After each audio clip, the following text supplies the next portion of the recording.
이번 시간에 우리 특별세액공제 중에 교육비 세액공제하고 기부금 세액공제 정리해 보겠습니다. 자, 먼저 교육비 세액공제고 교재는 269페이지가 되겠습니다. 자, 교육비 세액공제도 마찬가지로 우리 기본공제 대상자를 위해서 지출한 부분이 되겠죠. 그래서 교육비 관련해서 기본공제 대상자 따질 때 소득금액과 생계요건만 따집니다. 나이 요건은 따지지 않는다라는 거고요. 지출기간과 관련해서는 근로제공기간, 근로자 신분일 때 지출한 것만 공제가 가능합니다. 자, 교육비 공제와 관련해서는 기본적으로 직계존속은 공제가 안 된다라는 것도 기억하시면 좋겠습니다. 자, 세부적으로 한번 보면 본인, 취약전 아동, 초, 중, 고등학생, 대학생, 자녀, 장애인 관련해서 나오는데요. 자, 본인에 대해서는 대학원, 시간제 과정, 직업능력 개발 훈련 시설, 학자금 대출 상환액 등에 대해서 전액 공제가 된다라고 보시면 되겠고요. 취약전 아동은 보육시설, 학원, 체육시설 한 명당 300만 원, 연 300만 원까지 범위 내에서 공제가 됩니다. 자, 초등학교, 중학교, 고등학교는 등록금, 입학금, 급식비, 교과서 대금 등 관련되는 내용으로 한 명당 연 300만 원까지고요. 대학생은 등록금, 입학금을 1인당 900만 원까지 가능합니다.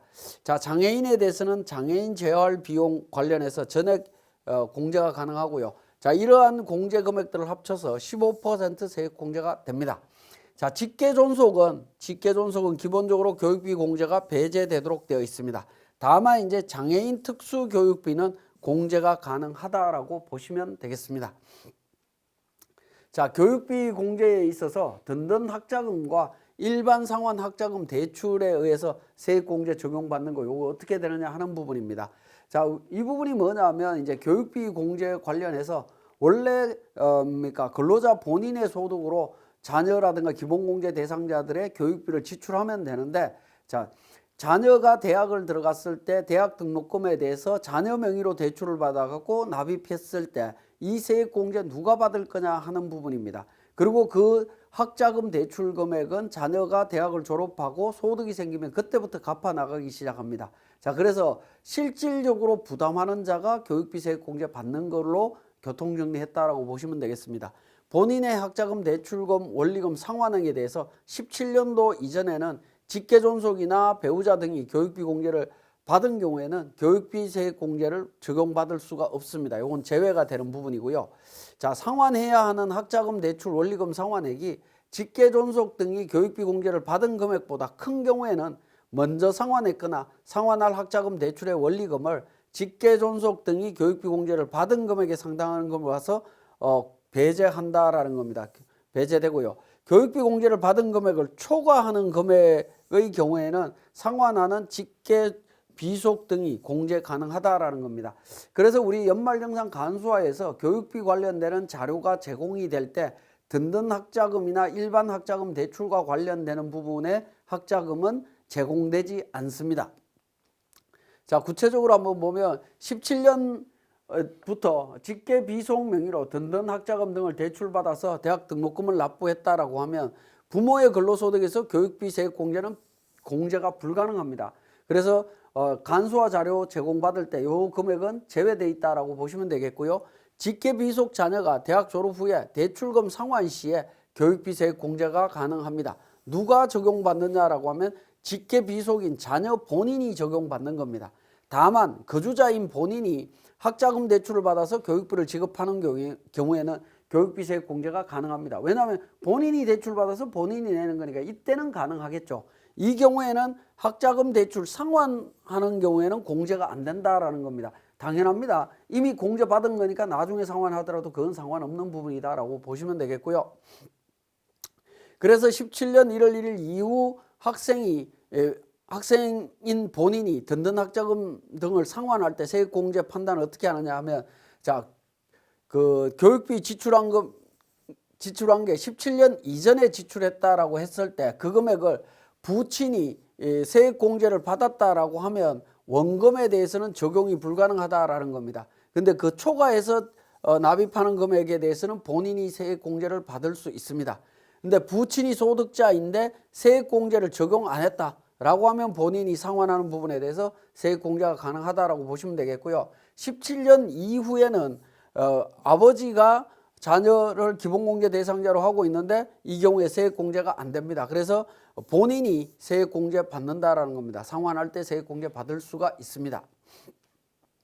자, 그러면 실질적으로 등록금을 100만 원 납입한다라고 했을 때 아버지가 40만 원 납입하고 본인이 대출로 60만 원을 납입을 했다라고 하면 이 부분에 대해서 세액공제 어떻게 되느냐?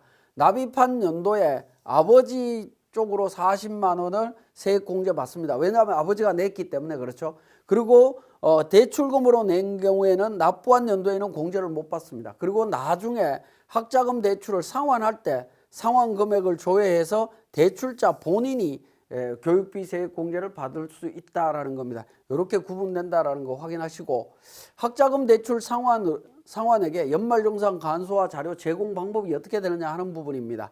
학자금 대출 상환액은 대출받은 본인의 소득 세액 공제 자료로 연말정산 간소화해서 제공이 됩니다. 그래서 대출은 상환할 때 공제받기 때문에 연말정산 간소화에서는 대학 교육비 납입 금액에 학자금 대출로 납부한 금액을 제외하고 제공합니다. 제외하고 제공이 일어난다라는 겁니다. 이 부분 주의를 하셔갖고 잘 정리하시면 되겠습니다. 자, 그 다음에 주요 교육비 관련되는 부분 정리해 보면요. 취학 전 아동의 교육비는 수업료, 입학금, 보육비용, 그 밖에 공락금, 학원 체육시설 수강료 이런 부분들도 다 됩니다. 유치원 종일반 운영 비용도 포함이 된다라고 보시면 되겠고요. 자, 초등학교, 중학교, 고등학생은 수업료, 입학금, 그 다음에 방과 후 학교 수강료, 교재비, 급식비, 학교에서 구입하는 교과서 대금, 초중 고등학교의 학생만 해당이 되고요. 교복, 체육복을 포함한 교복 구입 비용도 인정이 됩니다. 중고등학생 1인당 연 50만 원 이내에 한해서 적용이 되는데 교복 구입비는 간소화 자료에 자료가 나오기도 하고 안 나오기도 합니다. 이건 개별적으로 챙겨보시고, 체험학습비는 1인당 연 30만 원 범위 내에서 체험학습비가 교육비 세액 공제가 가능하다라는 겁니다. 자, 그 다음에 어린이집, 유치원 방과 후 수업료, 그 다음에 교재비, 초등학교에서 실시하는 방과 후 과정의 일환으로 교육과학기술부 장관이 고시하고 있는 돌봄 교실 수강료 이런 부분들도 교육비 공제가 가능합니다. 자, 대학생은 수업료, 입학금 관련해서 적용이 가능한데 대학생인 경우에 등록금을 든든학자금 등으로 대출받은 경우에는 당해 연도에 납입한 금액에 대해서는 공제가 안 된다라는 거 이해를 하시고요. 본인은 든든학자금과 일반 상환학자금 대출에 원리금 상환액 지출하는 경우에 그 금액 공제 받을 수 있다라는 거고요. 단 대출의 상환 연체로 인해서 추가로 지급하는 금액은 제외하도록 되어 있습니다. 자, 국외 교육비에 대해서 이제 적용 여부가 어떻게 될 거냐 하는 건데, 국외 근무자인 경우에 본인과 가족들 전체 다가 외국에서 동거하고 있다라고 하면 유치원부터 대학교까지 전부 공제 가능합니다. 우리나라에서 교육비 인정되는 학교 기간과 유사한 동일한 학교라고 하면 가능하다라는 겁니다. 그런데 이제 기러기 부모의 경우에 한 분은 한국에서 소득을 창출하고 있고 나머지 이제 배우자하고 자녀들은 외국에서 공부를 하고 있다라고 하면 고등학교, 대학교 교육비만 인정이 된다라는 겁니다. 고등학교하고 대학교 교육비만 공제가 가능하고요.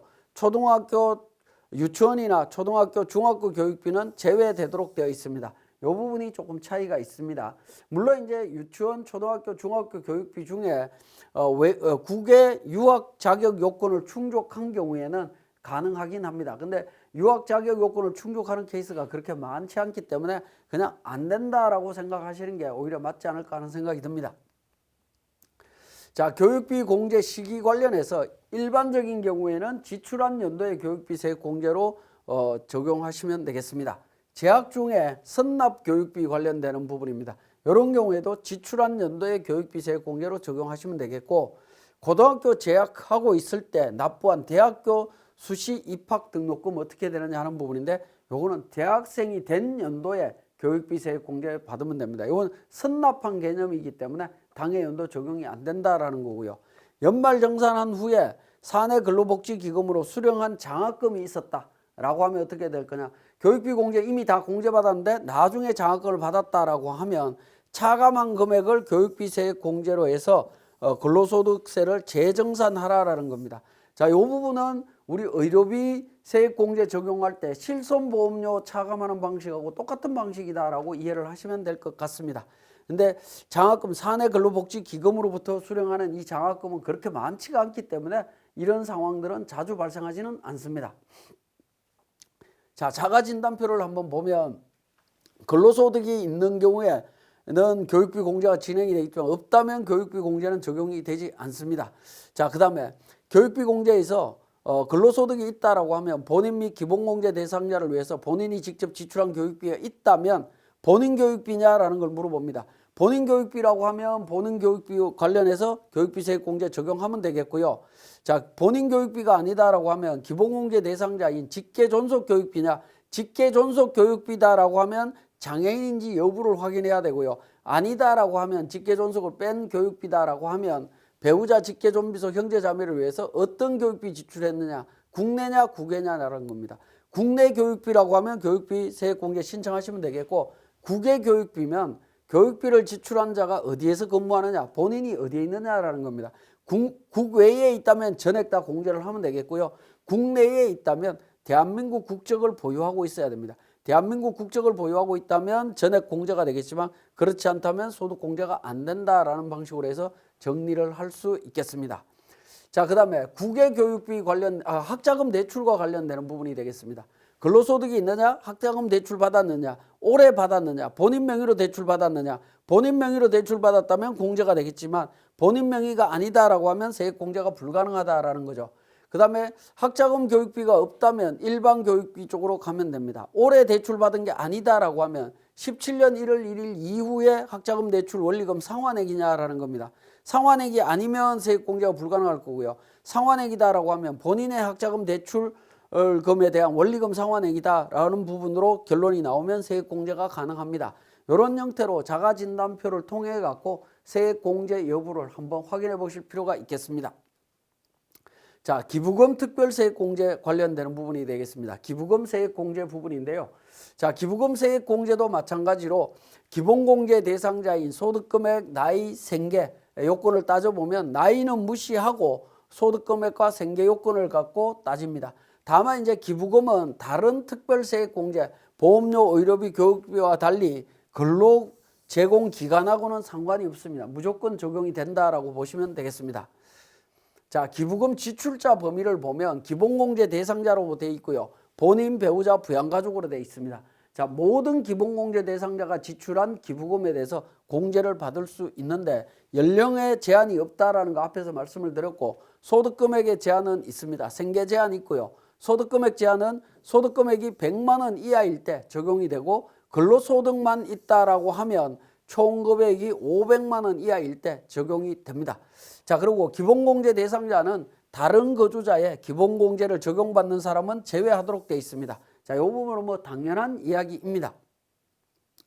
자, 기부금에 대해서 보면 우리 정치자금기부금, 법정기부금, 우리사주조합기부금, 지정기부금이 있는데요. 원래 법정, 지정기부금은 용어가 바뀌었습니다. 용어가 바뀌었지만 실무적으로 들어가면 그 소득세법 몇 조 몇 항에 의한 기부금 이렇게 표현을 해야 되는데 법에 따르면요. 근데 과거에 있던 법정기부금이나 지정기부금의 범위가 달라지진 않았습니다. 그래서 제가 설명 편의상 여러분들도 듣기 편리하도록 과거 그러니까 명칭을 그대로 쓰도록 하겠습니다. 법정기부금, 지정기부금 그대로 씁니다. 기부금은 지출자별 세액 공제 여부인데 근로자 본인이 지출한 거 전부 다 공제가 됩니다. 기부금, 정치자금, 법정기부금, 우리사주, 지정기부금 전부 되고요. 기본공제 대상자인 배우자나 부양가족이 지출한 거는 법정기부금하고 지정기부금만 인정이 됩니다. 정치자금 기부금하고 우리사주조합 기부금은 근로자 본인만 적용이 되고 다른 부양가족, 배우자나 부양가족이 지출한 건 적용되지 않습니다. 자, 법정기부금 관련해서는 소득금액 전액을 한도로 적용을 받을 수 있고요. 지정기부금은 종교단체냐 종교단체 외냐에 따라서 종교단체인 경우에는 소득금액의 10%로 종교단체 외에는 30%로 적용받을 수 있고 이 한도 내의 기부금에 대해서 15% 세액 공제해주고 있습니다. 자, 1,000만 원 초과하게 되면 30% 세액 공제한다라는 겁니다. 근데 요 세법 개정 안에서 22년도에 기부금 지출하는 부분에 대해서 20%, 35%로 진행할 예정입니다. 요건 개정사항 확인해 보실 필요가 있겠습니다. 자, 기부금 세액 공제하고 기부금 필요경비의 관계 부분이 되겠습니다.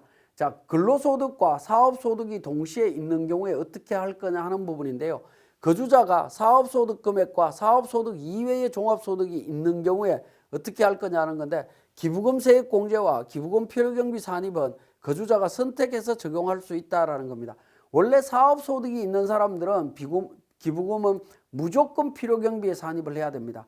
근데 사업소득 이외의 소득이 있는 분들은 기부금 세액 공제로 갑니다.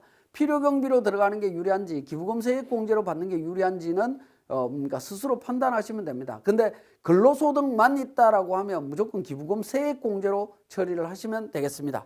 자, 일부는 세액 공제를 적용하고 나머지는 필요경비 산입 방법도 가능하다라는 거 기억하시고요. 기부금 세액 공제 대상 기부금은 해당 과세 연도에 지출한 기부금에서 해당 사업소득 금액을 계산할 때 필요경비에 산입한 기부금을 뺀 금액을 의미합니다.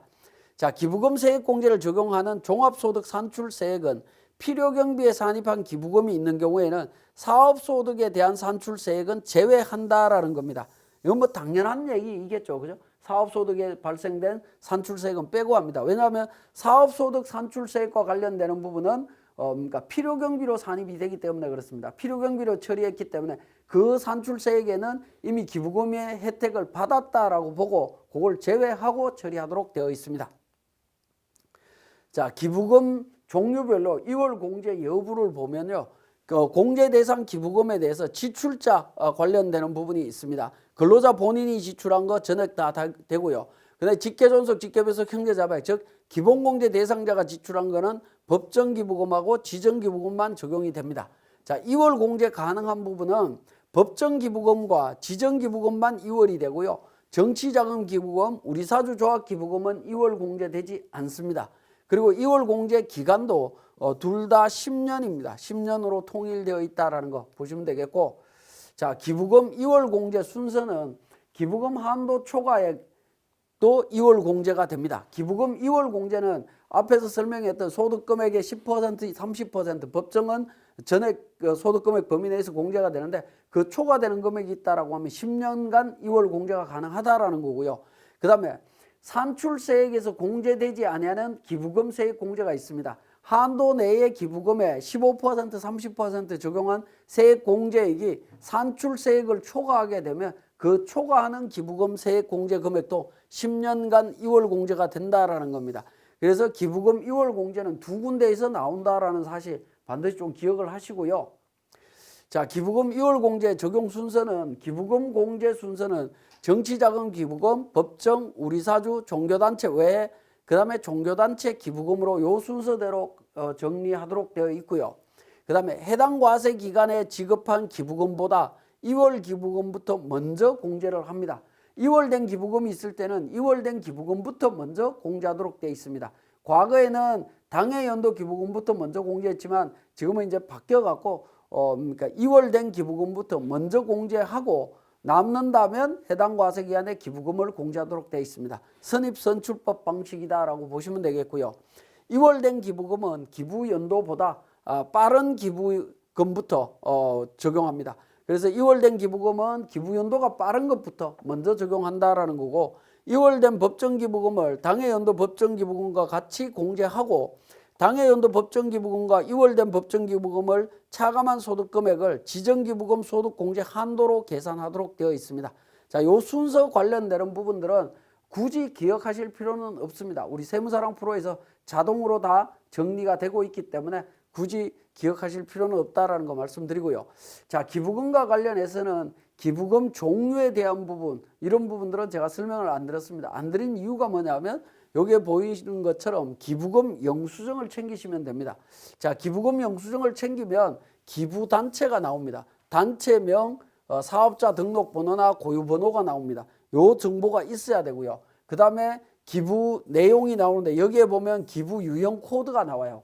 기부금이 법정 기부금인지 지정 기부금인지 우리사주조합 기부금인지 정치자금인지 이 코드 번호가 다 나옵니다. 이 코드 번호와 그 다음에 기부금 금액이 다 나오도록 되어 있습니다. 이 금액을 기준으로 해서 그냥 기부금 업무를 처리하시면 됩니다. 그래서 기부금이 있는 경우에는 무조건 기부금 영수증을 받아서 업무하시면 됩니다. 그러면 기부금 종류라든가 이런 게 다 해결이 됩니다. 자, 그 다음에 기부금 명세서가 나오는데요. 기부금 명세서는 회사에 있습니다. 그 기부금 명세서의 하단 부분에 보시면 2월 공제 기부금이 있습니다. 2월 공제 기부금이 있는데 요 금액을 확인하셔갖고 당해 연도에 공제를 하시면 됩니다. 자, 2월 기부금에 대한 부분 질문들이 국세청에 굉장히 많이 들어가는데 기부금 2월 금액을 확인할 수 있습니까? 라는 질문이 굉장히 국세청에 많이 갑니다. 근데 국세청의 답변은 국세청 홈택스에서는 확인이 불가능합니다. 그냥 회사에다가 확인하세요 라고 하고 있습니다. 회사에서 확인할 수 있는 서류는 기부금 명세서입니다. 기부금 명세서에서 2월 기부금을 확인할 수 있다라는 거죠. 그죠? 기부금 조정 명세라고 하는 난에서 기부금을 확인할 수 있습니다. 2월 기부금을 확인할 수 있기 때문에 직전 연도 기부금 명세서에서 내용 확인해서 당해 연도에 반영해서 처리하시면 됩니다. 자, 직전 연도 근로소득 이외에 사업소득이 있는 경우에 2월 기부금에 대한 세액공제 어떻게 할 거냐라는 건데 근로소득만 있었다면 작년에 2월 된 금액을 그대로 2월에서 사용하시면 됩니다. 근데 근로소득과 사업소득 다른 소득이 있었다라고 하면 연말정산할 때 발생했던 2월 기부금이 종합소득세 신고하는 5월 달에 다른 소득과 합산해서 정리를 하다 보면 2월 기부금 금액이 변동이 생길 수가 있습니다. 그 변동 생기는 금액을 확인한 후에 연말정산에 반영해야 된다라는 겁니다. 2월 기부금 확정과 관련되는 부분인데요. 먼저 근로소득에 대한 연말정산을 통해서 근로소득 금액을 기준으로 기부금 세액공제를 적용하여 2월 기부금을 계산합니다. 연말정산 때 2월 기부금을 먼저 1차적으로 계산을 한다라는 거죠. 그러면 이제 2차적으로 종합소득세 신고할 때 다른 소득하고 합산해서 계산을 합니다. 합산해서 계산하게 되면 기부금 세액공제를 다시 적용해서 2월 기부금을 확정을 짓게 됩니다. 이게 2차로 확정이 되게 됩니다. 요 2차로 확정된 금액이 당해 연도에 올해 그러니까 2월 기부금으로 인정이 된다라는 겁니다. 보통은 연말정산 때 2월 기부금 예를 들어서 10만 원이 있었다라고 하면 종합소득 확정 신고할 때 기부금은 7만 원으로 2월 기부금이 7만 원으로 이렇게 줄어들 수도 있습니다. 줄어들면 이 7만 원을 기준으로 연말정산 때 세액공제를 해야 된다라는 겁니다. 그죠?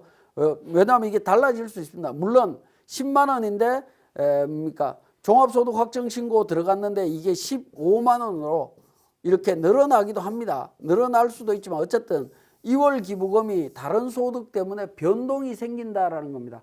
변동이 생기기 때문에 그 변동된 내용을 바탕으로 해서 처리를 하셔야 된다라는 겁니다. 근로소득만 있을 때는 연말정산 때 처리했던 기부금 명세서로 확인하시면 되겠지만 종합소득 합산신고를 한 사례가 있다라고 하면 합산신고한 때 발생된 2월 기부금을 별도로 확인하셔야 됩니다. 자, 2월 되는 기부금 확인 방법이라고 했어요. 기부금 한도액을 초과하는 기부금에서 발생되는 2월 기부금이 있을 거고 기부금 한도 내의 기부금으로서 타세액공제로 인해서 기부금 세액공제를 적용받지 못하는 기부금이 있습니다. 이때는 2월 되는 기부금은 반드시 직전 연도 종합소득 확정 신고 시에 2월 금액으로 확인해서 처리를 합니다. 근로소득만 있다면 상관이 없겠지만 타소득이 있는 경우에는 종합소득 신고 때 제출하는 2월 금액을 확인하셔야 된다라는 거 말씀드립니다. 자, 표준세액공제에 관련되는 부분이 되겠습니다. 표준세액공제는 특별소득공제와 특별세액공제, 정치자금 기부금을 제외하고 특별세액공제, 그 다음에 월세액을 적용한 후 결정세액입니다. 월세세액공제를 적용한 후 결정세액이고요. 고금액하고 그러니까 표준세액공제 13만 원 적용한 결정세액 중에 작은 금액을 결정세액으로 하도록 되어 있습니다. 그래서 특별소득공제하고 특별세액공제, 월세세액공제 합쳐서 나온 세액하고 표준세액하고 비교해서 큰 금액으로 최소 이제 특별소득공제나 특별세액공제나 월세세액공제가 13만 원 넘어가냐 안 넘어가냐 그 기준으로 보시면 될 것 같습니다. 이 부분도 우리 세무사랑 프로에서 자동으로 계산돼서 반영되기 때문에 크게 신경 안 쓰셔도 됩니다. 자, 세액 감면하고 세액공제의 한도 부분을 한번 정리를 해보겠습니다. 자녀세액공제, 연금계좌세액공제, 보험료, 의료비, 교육비 세액공제액하고 기부금세액공제 합계액이 거주자의 해당 과세기간에 종합소득 산출세액을 초과하는 경우에는 초과하는 금액은 없는 걸로 봅니다. 이건 뭐 당연하다라고 보시면 돼요. 없습니다. 그런데 그 초과하는 금액에 기부금 세액공제액이 포함이 되어 있다라고 하면 해당 기부금과 기부금 공제 한도를 초과해서 공제받지 못하는 지정기부금은 해당 과세기간에 다음 과세기간의 개시일부터 10년 이내에 끝나는 각 과세기간에 2월에서 공제한다라는 겁니다. 10년 동안 2월 됩니다. 나머지 세액공제들은 전부 취소되겠지만 기부금에 대해서는 소멸하는 것이 아니라 10년 동안 2월 된다라는 것을 법조문에서 명확하게 하고 있습니다. 자, 그래서 사례를 한번 보면 기부금 세액공제 미적용 시 2월 공제 사례 관련해서 산출세액이 200만 원입니다.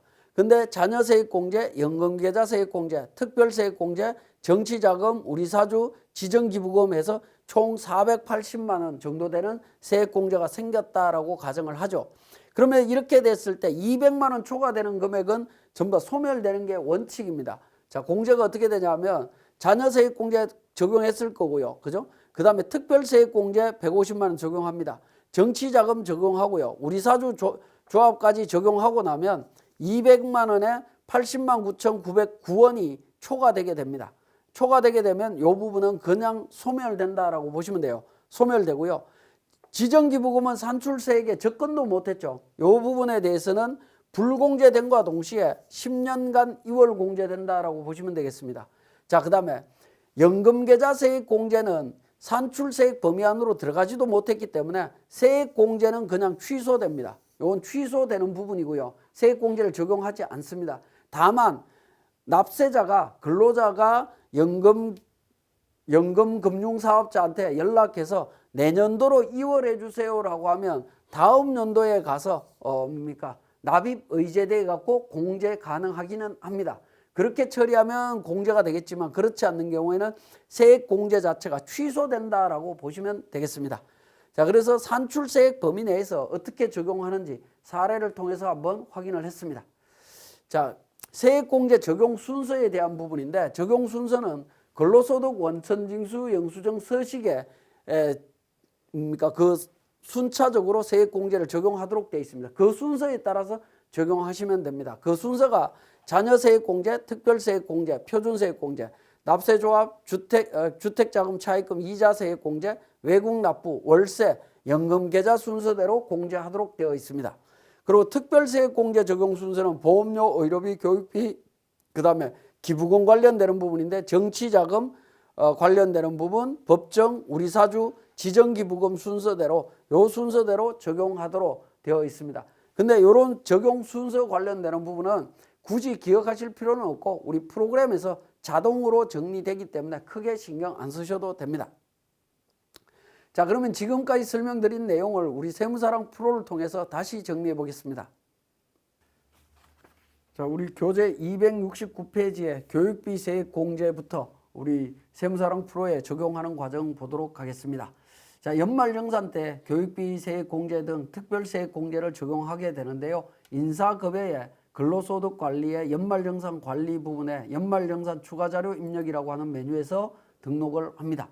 자, 연말정산 추가자료 입력에서 보시면 부양가족 탭이라고 있습니다. 이 부양가족 탭에서 부양가족별로 교육비를 입력하시면 되겠습니다. 자, 교육비는 오른쪽에 보시면 교육비 입력하도록 되어 있습니다.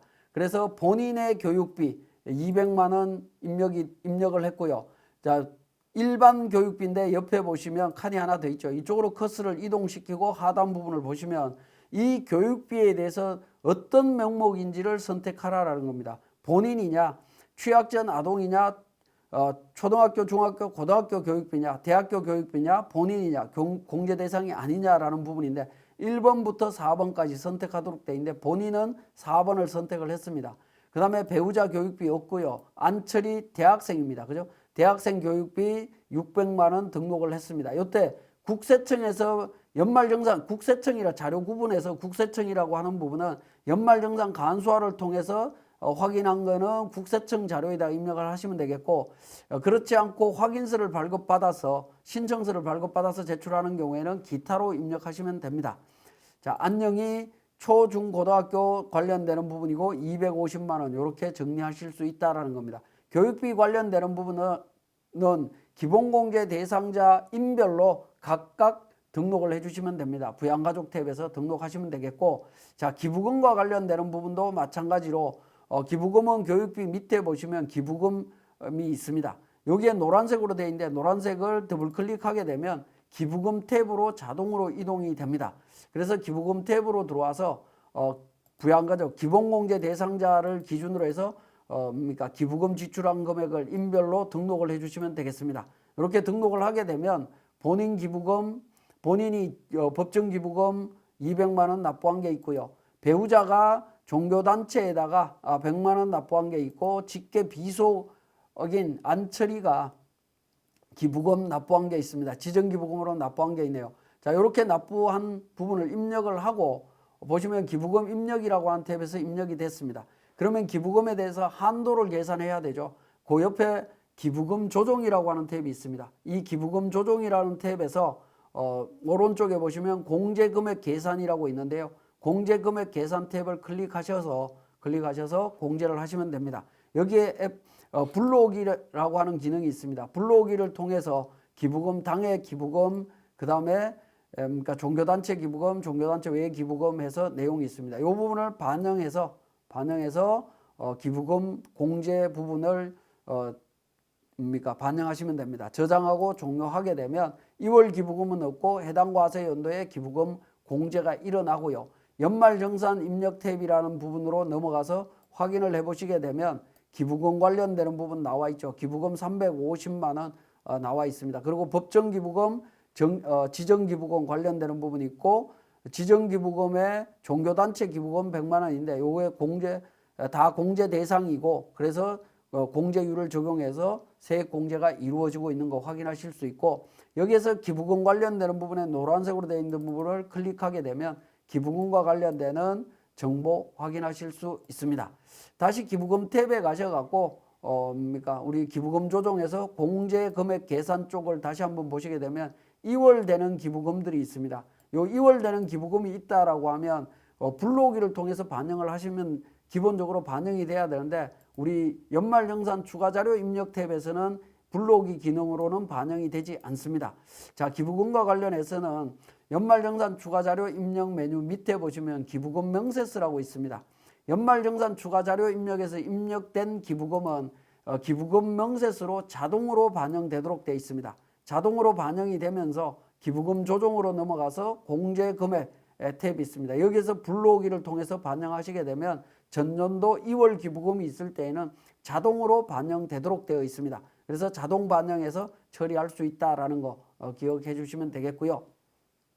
자, 연말정산 추가자료 입력에서 보시면 연말정산 입력 관련되는 정보들을 전부 다 확인하실 수가 있고, 상단에 보시면 우리가 특별소득공제, 그 다음에 특별세액공제, 월세액세액공제 관련되는 부분하고 표준세액공제하고 비교해서 유분리를 따져야 되겠죠. 그 부분이 우리 상단에 참고해 보면 특별소득세액공제 적용분이라고 있는 부분이 있습니다. 이 부분을 클릭해서 비교를 해보면 특별소득세액공제 적용했을 때 결정세액, 표준세액공제 적용했을 때 결정세액이 있습니다. 결정세액이 표준세액 적용했을 때가 900만 원대고 소득공제, 세액공제 전부 적용했을 때가 500만 원대죠. 그래서 유리한 쪽인 특별소득세액공제를 적용받아서 처리한다라고 보시면 될 것 같습니다. 자, 그렇게 해서 확인을 하실 수가 있습니다. 자, 이것으로 이번 시간은 마치도록 하겠습니다.